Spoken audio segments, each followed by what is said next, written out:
Hey everyone, it's Coach Paul here from my Performance Center, bringing you another edition of Whiteboard Wednesday. Today we're going to be talking a little bit about sprint assessments, why they're useful, how to conduct them, and how to interpret their results. Before we get into the actual assessments, I'd like to talk a little bit about the force velocity curve. When training athletes, our goal is typically to shift this curve up and to the right, thus maximizing power output. We do this by training the adaptations that are listed along this curve from maximal strength to speed and everything in between. An issue, however, that may arise when creating training programs is to determine which adaptation do we need to train for which athlete. Something that will help us determine this is creating what's known as an athlete's force velocity profile. What a force velocity profile does is allow us to illustrate um, basically where an athlete lies on this curve. For example, someone like a sprinter who has very nearly maximally developed speed capabilities would be somewhere on the bottom right, and a power lifter would be somewhere towards the top left because they have very nearly maximally developed strength qualities. What this does is allow us to determine which training adaptations an athlete might need to help improve upon any weaknesses that will ultimately help develop their power output.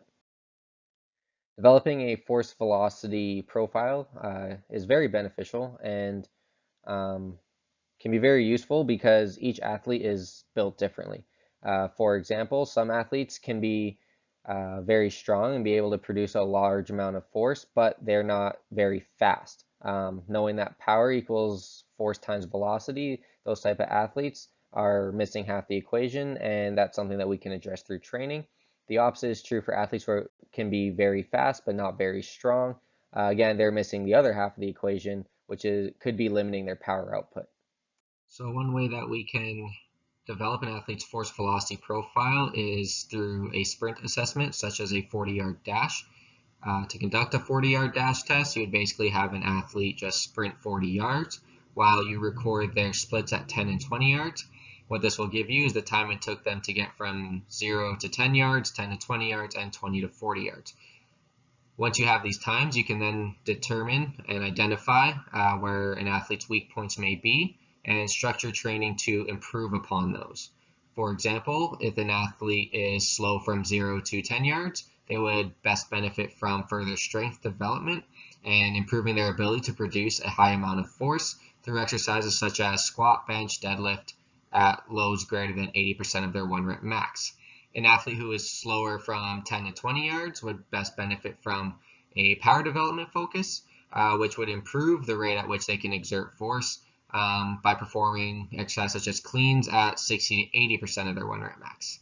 Athletes who are slow in the final third of the 40-yard dash assessment would best develop from most improved from speed development focus by performing exercises such as max velocity sprints, which improve how fast they can actually move a load. In this case, when sprinting would be their body weight. So an example of where a sprint assessment or a 40-yard dash assessment may be useful is with two athletes who have identical 40 times. So athlete A and B both run a 4.85 40. However, athlete A and B's 10 and 20, 0 to 10 and 10 20 yard splits could differ.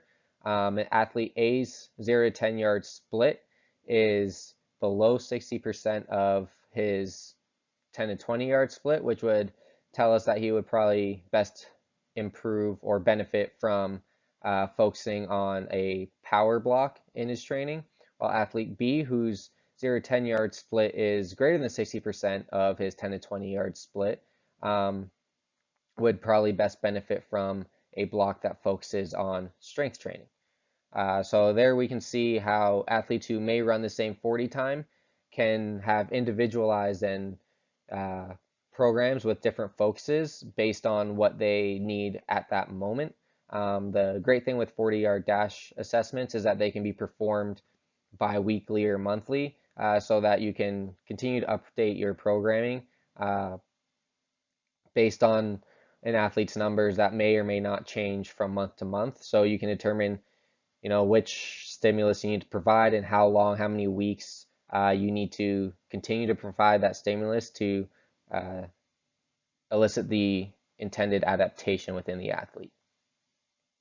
So if you have any questions, feel free to reach us through email, Facebook, Twitter, Instagram, and don't forget to hit the subscribe button so that you can have access to more videos.